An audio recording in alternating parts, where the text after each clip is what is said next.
Hello, my name is TimCo.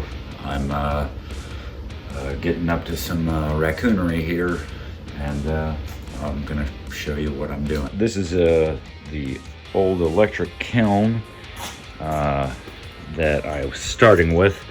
I cut a hole here in the top in order to create a chimney. And oh, I also cut this nice little hole there at the bottom. It's about 4 inches wide so that I can put a burner down there. Here are some shelf pieces that I cut to size using a wet saw.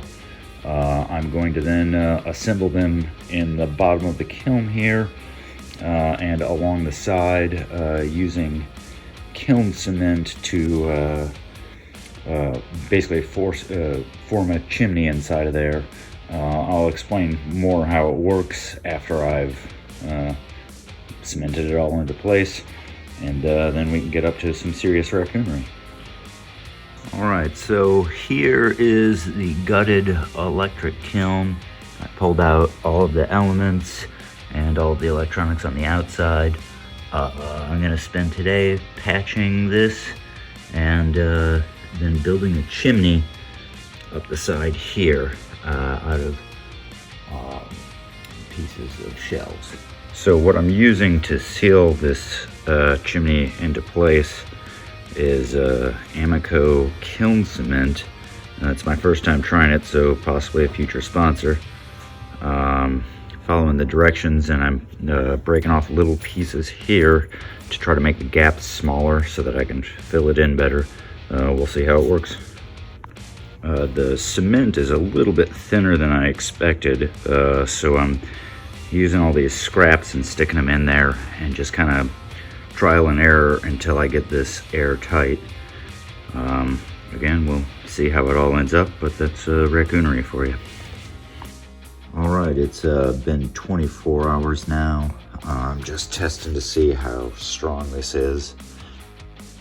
I'm not able to lift up the kiln with my left hand, which is my non-dominant hand, which means that seems to be holding pretty good in terms of the cement. I'm going to put the kiln upright and then kind of touch up any cracks or make sure that I don't have any air coming through the chimney where I don't want it to. Once that's done, probably going to wait another 24 hours before there'll be actual excitement in this video. Alright, so I've got it upright now. You probably can't see this through the camera, but there are some small gaps down here that I need to fill in with a little bit of cement.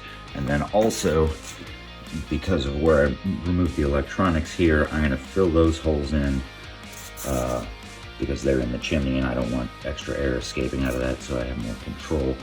The peepholes are still intact on the sides. I'm going to use one of these peepholes to put my pyrometer in. I don't know if you can see the hole back here. Yeah, that's where I'm going to put my pyrometer. And I'm also working on a couple of bonus features. One is this guy right here to make it taller. I'm going to put another shelf in here to continue this chimney straight up. That's so I can do reduction fires that aren't necessarily raku.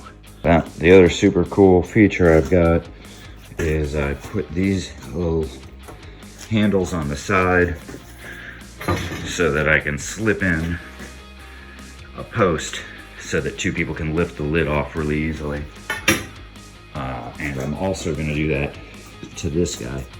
Now I've filled in the holes with cement left over from the electric. I'm leaving the peepholes because I've got things to cover that, and then I'm going to use the pyrometer on the other side. That's my hole for where the torch goes in. I've sealed up the spots down there that I didn't like. And this extension is ready. The one thing I think I'm going to do is add more hooks on the side so I can carry the whole kiln. I thought about when it was hot moving it, and that's why I put those in, but I figure it's probably an easy way to move the whole thing when it's not hot as well.